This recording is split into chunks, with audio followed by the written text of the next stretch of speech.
Good afternoon. Here is our latest update on COVID-19 in Pennsylvania. As of 12 a.m. this morning, we have 1,334 new cases of COVID-19. This brings our statewide total to 48,305 Pennsylvanians who have tested positive for COVID-19 in all 67 counties.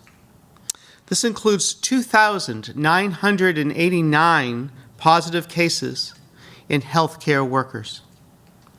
It also includes 8,827 positive cases among residents of 478 long-term care living facilities, including nursing homes and personal care homes.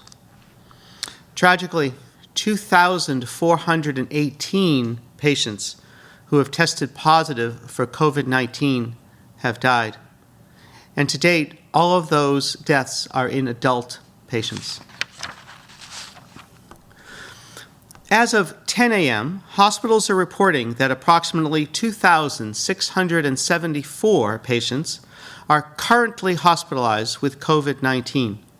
550 of those hospitalized have required the use of a ventilator or a breathing machine.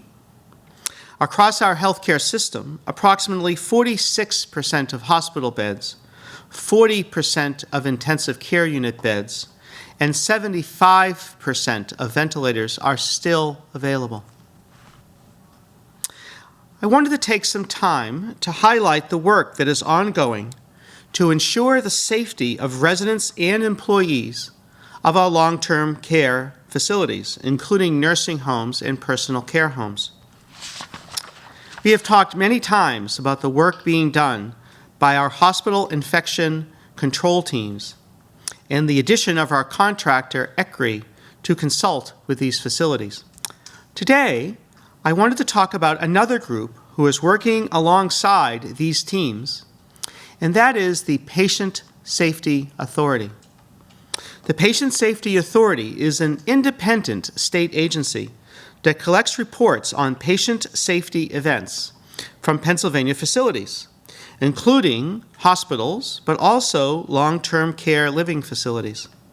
Pennsylvania is the only state that requires healthcare facilities to report all incidents of harm or potential harm.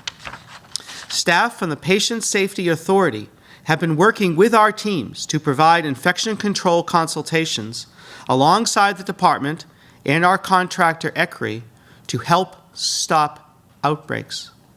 This work is very important because we know that outbreaks in these facilities, as well as other settings such as food processing and packing facilities, correctional facilities, and other congregate settings, are an important indicator as to community spread and transmission of COVID-19.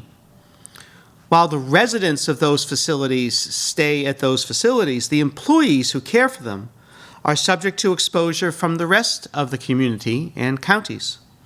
That's why, as we move into the yellow phase for 24 counties on May 8th, our social distancing measures will continue to be so important.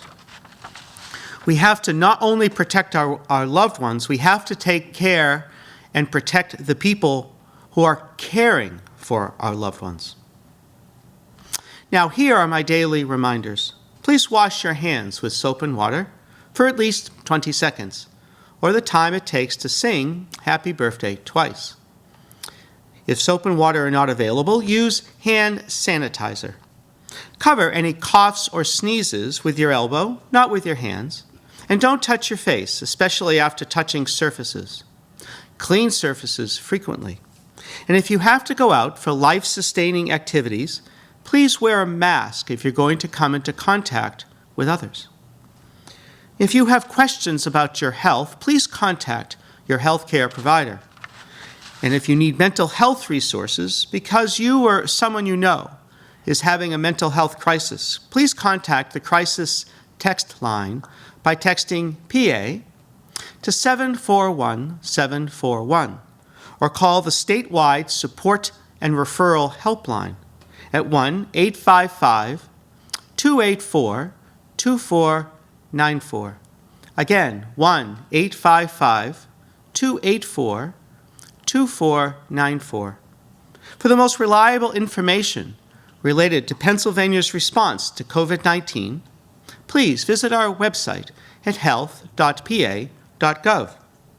And what is most important for Pennsylvanians to remember is please stay calm, stay home, and stay safe. And now I'm pleased to answer questions. Thank you, Secretary. Our first question is from WKOK. We're hearing from some personal trainers, home-based nail salons, or barbers say that with quintessential precautions, they think they could operate safely. Please tell us scientifically and medically why that wouldn't be possible to ensure safety, and what is so vexing about this virus? Well, this is a virus that is transmitted through respiratory droplets and through the air, and then on surfaces where those respiratory droplets might lie. And even if people are wearing a mask, we have always said that my mask protects you, and your mask protects me, and then the community can be protected. However, it's not 100%, and if you're with someone in close contact for a period of time, probably more than 10 minutes or more, then this virus can be transmitted. By definition, those professionals, in addition to licensed massage therapists, provide services that does not allow for social distancing of being 6 feet away, and thus they will not be able to participate in their activities in the yellow zone. And then as a follow-up, WBRE is asking, what is your response to criticism from the owners and employees of these businesses who insist that they are being treated unfairly in the reopening process? Well, we don't want to treat anybody unfairly, and we don't feel they're being treated unfairly, but it is very challenging and difficult, and the governor and I have spoken about the challenges that have faced Pennsylvanians who have had to stay home, who aren't working, and very challenging and economically challenging. However, we are dealing with an extremely contagious virus and a very dangerous virus and a global pandemic. And so we have to take care of the public safety. And so we have always taken a very measured approach in terms of how the safety measures and the social distancing measures were implemented. And we're taking that same measured approach in terms of how they'll be lifted, with zones going from red to yellow and then eventually from yellow to green. From WKOK, have you heard of anyone contracting coronavirus at the April 20th rally in Harrisburg? We have not heard that. And also from WKOK, the people, businesses, daycares, and everything is ready to switch, in our area is ready to switch to yellow. Why not do that partial reopening now? Why isn't it ready? Well, we have been announcing this timeline for a while, and we feel it's very important for counties and the businesses in those counties and the public and our staff to have the announcement on May 1st and then to go from red to yellow on May 8th. Everyone needs that time. From WJAC, what do you say to residents and politicians on the local, state, and federal level from both sides of the political spectrum who say that the decisions made on which counties were allowed to move into yellow are outrageous and looks hypocritical because it appears it was done regionally and not on a county-by-county basis, as you and Governor Wolf insisted it would be?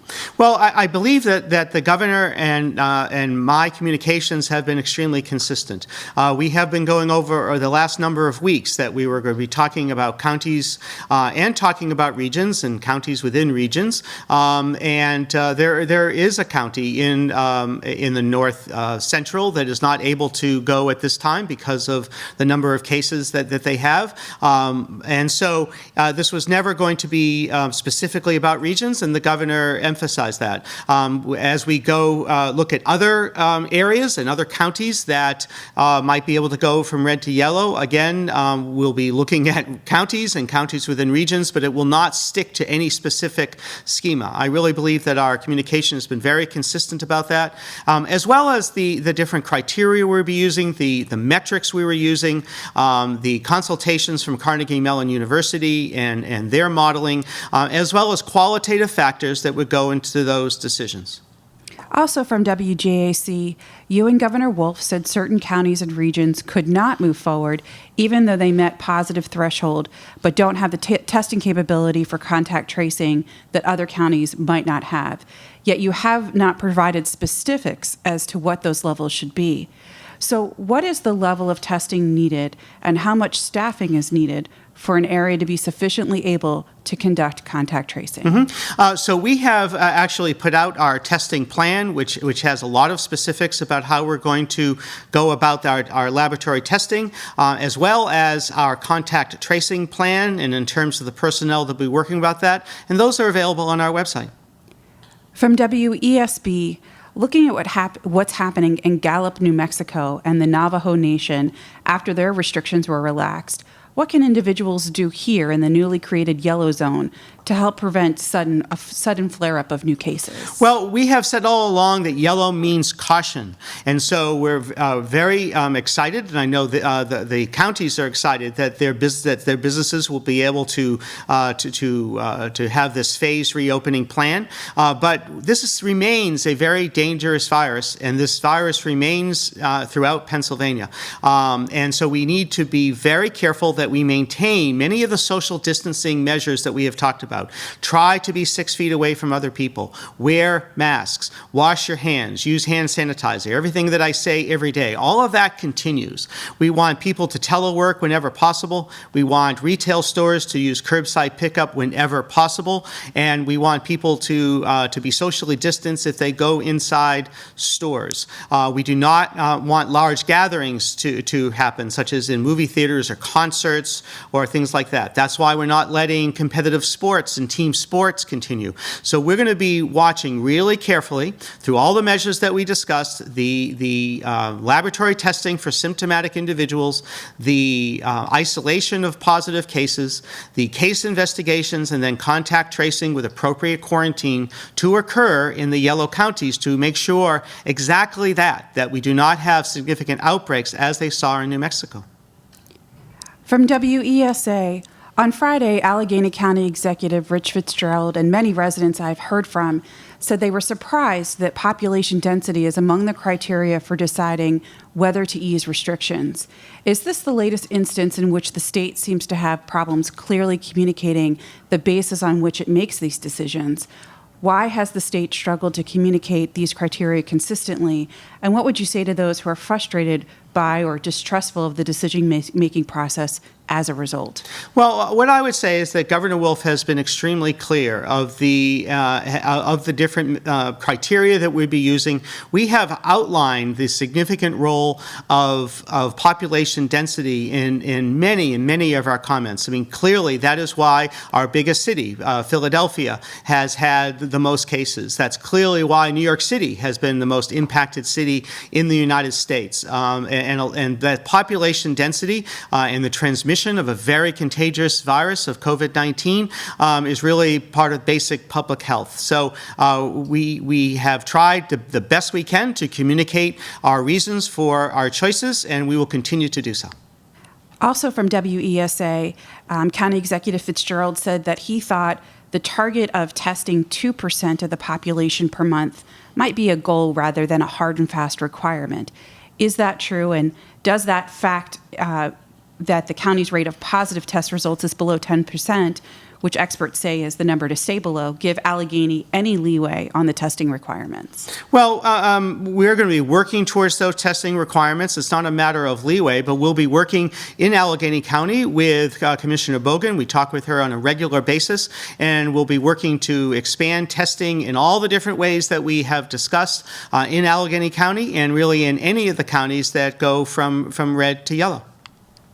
From WTAE, Allegheny County Executive Rich Fitzgerald says he's hopeful Southwest Pennsylvania counties could be given the go-ahead next Friday to reopen the following Friday, May 15th. Is that possible? And what's the state's timeline for announcing the next round of reopenings? So we're going to be looking at that now. We're going to be looking at all of our data. We're going to be looking at our metrics, the consultations from Carnegie Mellon University. We're looking to see if there are any changes this week in terms of case rates. We'll be working on, as we've discussed, our laboratory testing plans and our contact tracing plans in different counties. The governor said yesterday that he was looking at the Southwest, and so we'll be looking at the Southwest. I don't have a specific date, however. From PBS 39, this week Lafayette College reported its first case of COVID-19. College students are missing out on the college experiences, and most colleges have left open the possibility for distance learning again in the fall semester. What words do you have for students eager to get back to campus? And with the concerns about communal facilities, what factors will be considered in guiding higher education institutions for fall semester decisions? It's hard for us to judge what the fall semester will be like starting in August or September. As we've just entered May, we've said all along that the virus determines the timeline, that we don't determine the timeline. But we know it's very challenging for students in really all grades, including higher education and colleges, that they're doing remote learning, but they're not able to be at school and to have that college experience, which is so valuable. It's one of the many challenges that we're all facing in our society with a global pandemic. I think it would be dangerous in areas that have significant community spread and transmission of COVID-19 to be in a communal setting like a college. That's exactly where it would spread very, very quickly. And so we'll have to see what the data looks like throughout Pennsylvania and throughout the nation as we get into summer, and then summer tends towards fall.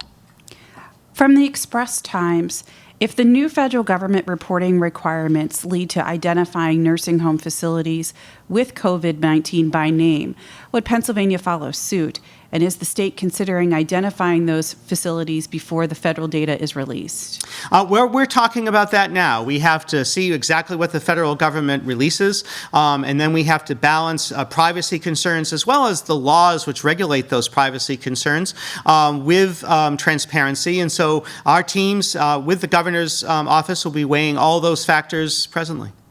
As a follow-up, they also ask, has the health department received any complaints about facilities refusing to release the number of COVID-19 cases and deaths? No, we work very closely with our hospitals, with all of the facilities that have patients, all of the long-term care living facilities, other congregate settings, and we've had no challenges in terms of their willingness to report. From the Philadelphia Inquirer, do you have concerns about people not practicing social distancing with the nice weather this weekend? Well, it's wonderful that the weather is much better and much more spring-like, and so it's great that people can go outside. But as they go outside more, it's important to still practice social distancing. You need to remain 6 feet apart. If you're going to be in contact with other people on a hiking trail or on a walk, then you need to be wearing a mask. And so I think it's great that we are able to go outside, but we cannot forget with the nice weather that we are still in the midst of a global pandemic, and we need to practice the social distancing that we've been discussing. Also from the Philadelphia Inquirer, as counties prepare to begin reopening, how far off do you think the yellow phase is for Southeast Pennsylvania? It's really impossible to judge that. There are still significant increases in COVID-19 in Philadelphia and in the Southeast. As we said, I speak with Dr. Farley, the health commissioner of Philadelphia, every day. Spoke with him just this morning.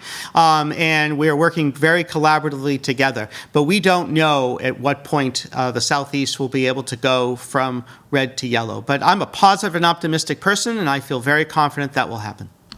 From KYW News Radio, we've been getting reports of people who are being clinically diagnosed with COVID-19 but are testing negative for the virus.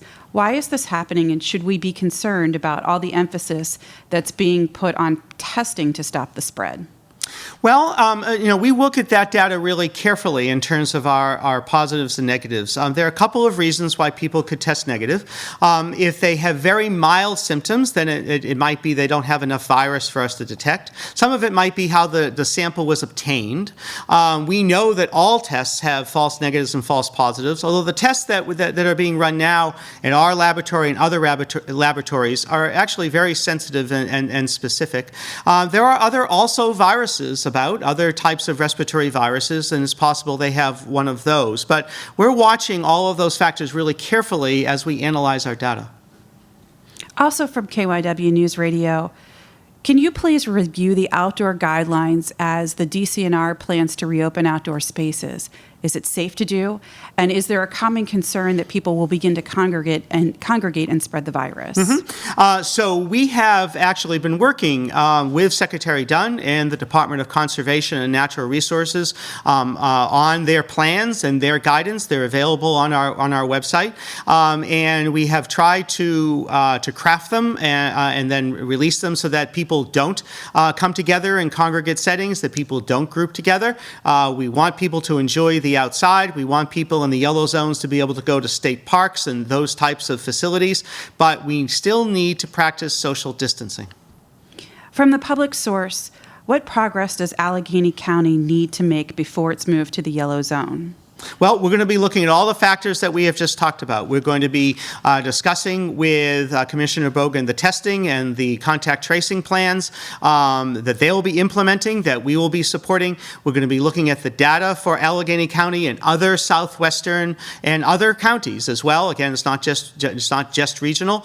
And we're going to be looking at all of our modeling, and then we will make some determinations and some recommendations, which we present to the governor. Then the governor makes his decisions.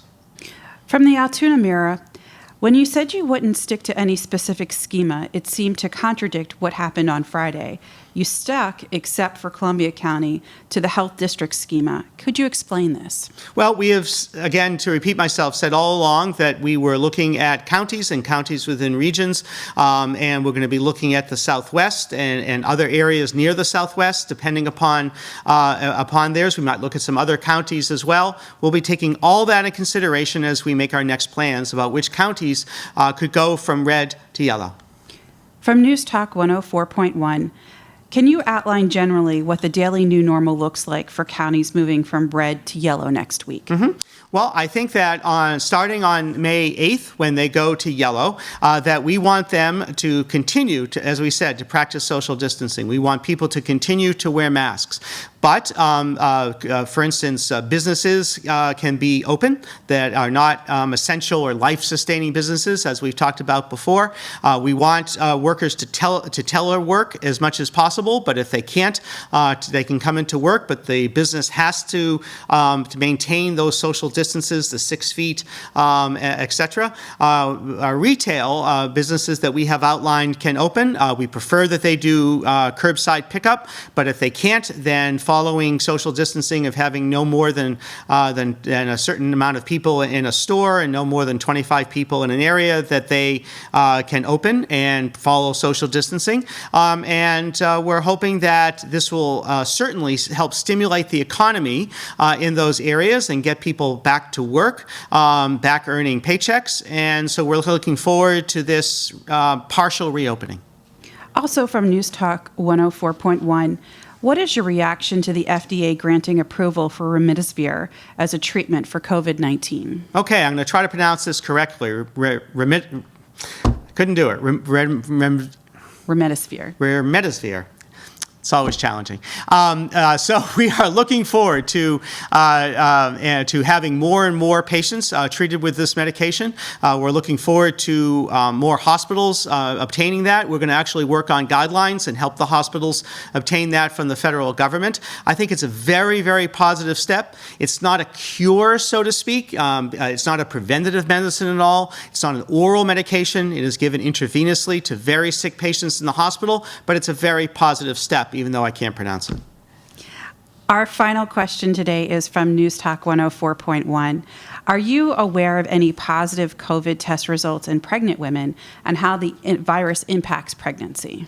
There have been some studies of pregnant women contracting the virus.